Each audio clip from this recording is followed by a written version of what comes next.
اور جانا، گاڑی جاتی، تو یہاں پہ جاتی بھی امدادی فعل ہے، تو ایک ہی جملے میں ہمیں دو جگہ پہ یہ ایک ہی امدادی فعل ایک طرح کا مل گیا۔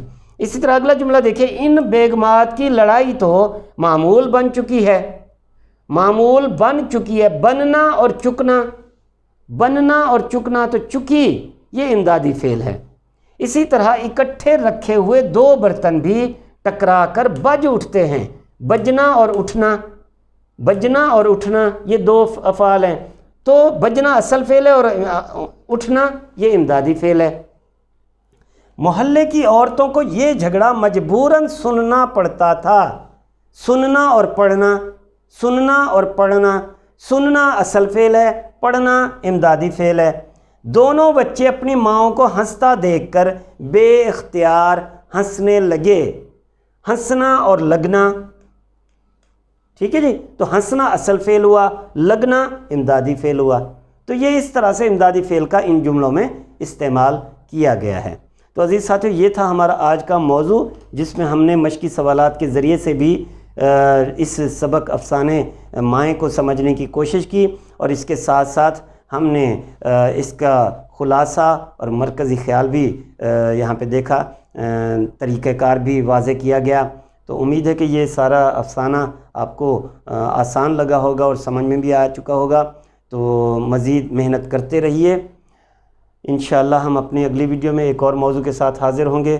اپنا بہت خیال رکھیے، اس ویڈیو کو لائک، شیئر اور سبسکرائب ضرور کیجئے، شیئر کیجئے کہ علم بانٹنے سے بڑھتا ہے۔ اللہ آپ کا حامی و ناصر ہو۔ اللہ حافظ۔